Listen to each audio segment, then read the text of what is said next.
playing can flip that conference upside down. Aaron Rodgers, go be Peyton Manning with the Denver Broncos.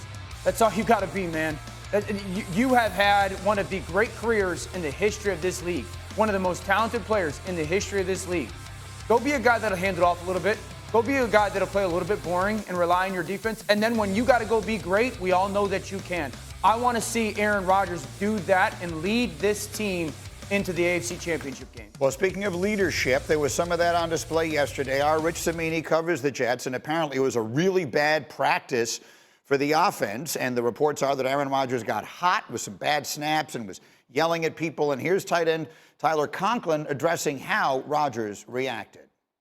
That's the beauty of playing with, a great like that, right? Like you have someone that's going to, at all times, hold everybody accountable no matter who you are, what happens. I think that's really a blessing at the end of the day, to be able to have someone that cares that much, has a standard like that, that's going to, that becomes our standard as a team. But to have a Hall of Famer that's won a Super Bowl, been there, done that, I think that really is, it's necessary.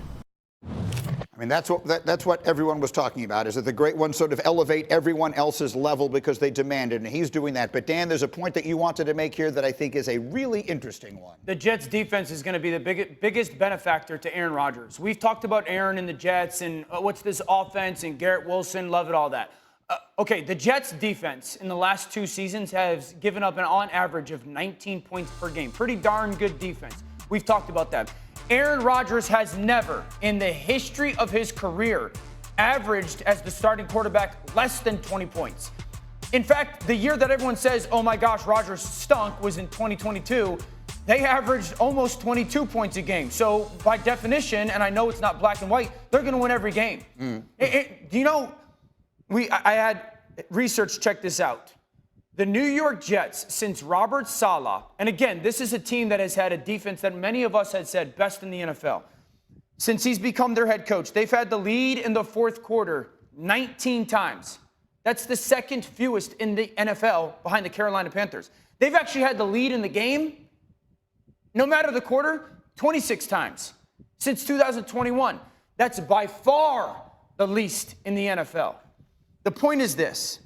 The Jets' defense has been one of the best defenses in football without a guy that is one of the greatest ever. Aaron Rodgers, simply by walking on the field, makes this defense now go from, hey, we have to go try to win the game, to be like, oh, we can blow teams out. The important point you're... Yeah, okay. So I want to talk about this because this is the first time that they finally talked about this, and I've been emphasizing this in a lot of Aaron Rodgers clips, talking about their defense and what a quarterback like Aaron Rodgers does. Because the fact of the matter is sometimes you just got to look at the humanness of these players. We can look at the stats, we can look at the size and the strength and how fast they run, and how jump and all of that type of stuff, right? Combine type stuff. But sometimes we have to just look at the humanity of these players and who they are and what they can bring from just an effort. And I always think a lot of times when people talk about, sometimes they just say, oh, whoever's going to win this game is because, they just wanted it more. And it's sometimes that's true. More often than not, it's not true.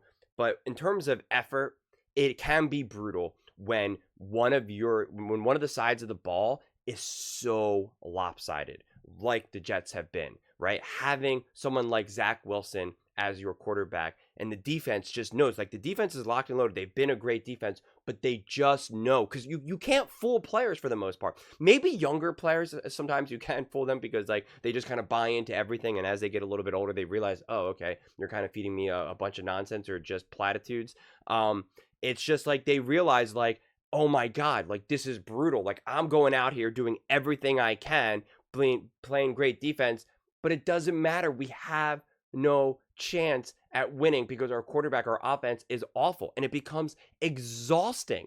There's no motivation. Of course, you're still playing in the NFL. A lot of these guys are still trying to play for contracts, Hall of Fame numbers even, right? These guys still want to play great. It's not to say that they're phoning it in, but it just gets exhausting, especially now later in the season, right? Once you're in week 10, 11, 12, and you're banged up, it just becomes mentally draining and physically draining. You just kind of get crushed. And in a lot of ways, that's why Aaron was kind of trying to send out the signals of like, hey, please keep playing hard. I'm doing everything I can to come back, because they need that motivation, right? They need it. There's people, and we see this in just practical life. We see people that when they are crushed by so much like debt, money debt, the motivation to work, like a lot of them just kind of give up because they feel no matter how hard I work, I can't make enough money to put even a dent into my debt. So it's just kind of like you just give up. It's just like, whatever,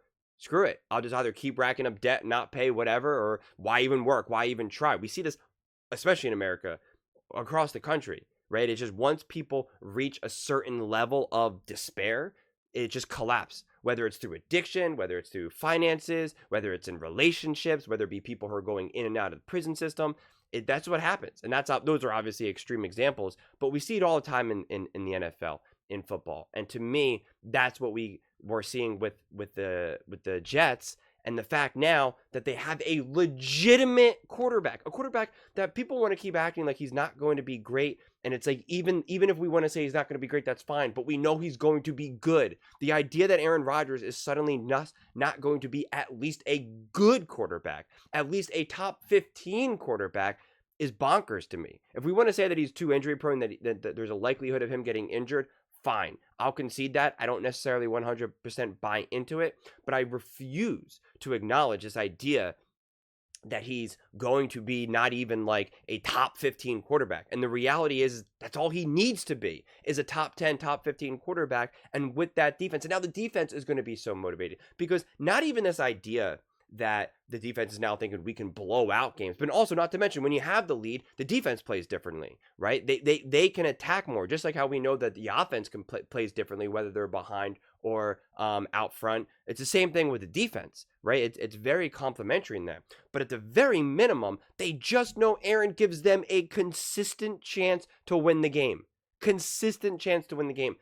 At the bare minimum, that's really all a defense needs. They just need to feel that their offense is going to help them win games, because defense is a lot more effort driven than offense, I would say. Personally, that's how way I see it. It's not to say that you don't have very complex defensive schemes and game plans, but there to me, it seems to be more of an effort component than, say, offense. And because of that, the defense, the fuel for them is can our offense put up points? Can they actually win the game? If we hold this team, because it is exhausting. If you're a defense and you hold the other team to like 10 points, 18 points, whatever the number ends up being, and you lose, it's so defeating, because it's just like, what else can we do? We only gave up 10 points and you still lost.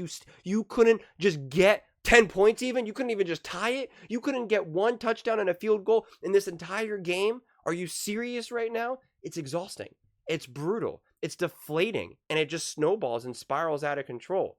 Aaron ends that immediately. Immediately.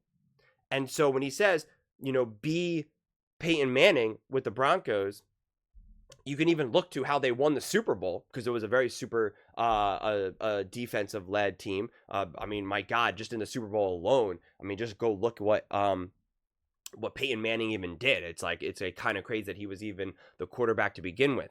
I don't know if you can do that in the modern era of football. I just think it's a lot harder to do. Not to mention, I think Aaron Rodgers will be a better quarterback than Peyton Manning was, at least like in the final year or so with Denver. If anything, I'm looking to see what Patrick Mahomes did with the Kansas City Chiefs, because I do think Aaron Rodgers has greatness in him, but don't rely on that greatness game after game after game after game, right? Do be smart. Do kick field goals.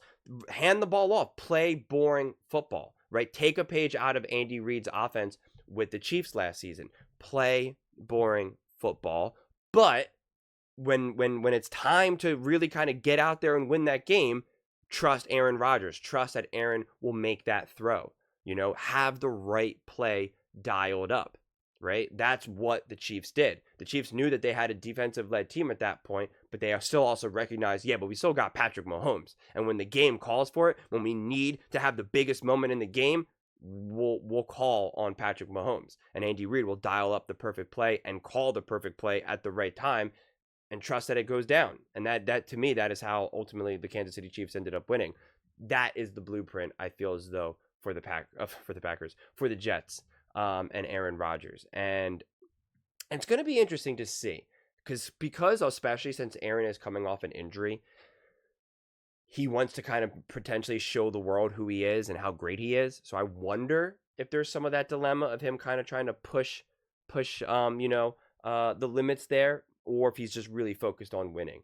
I don't have a good pulse on that, honestly. I don't have a strong opinion either way. I think at the end of the day, he does want to win, but I think he also does want to put up some numbers to show, like, look what I'm doing as a 39, 40-year-old quarterback.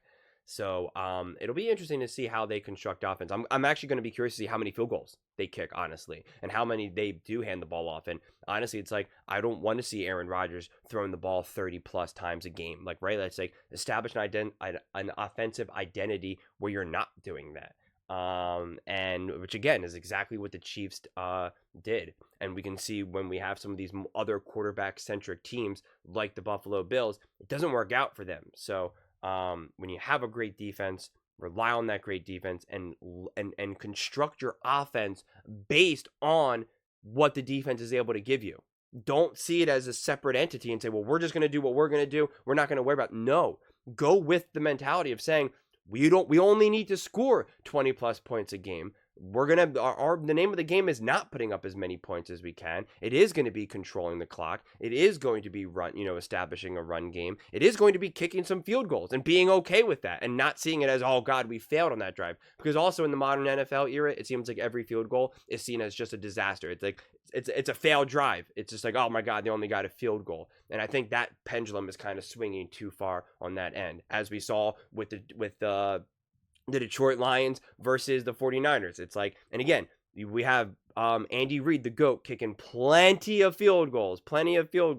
And it's like, it obviously still wins you Super Bowls. It's obviously still not the worst thing that you can do.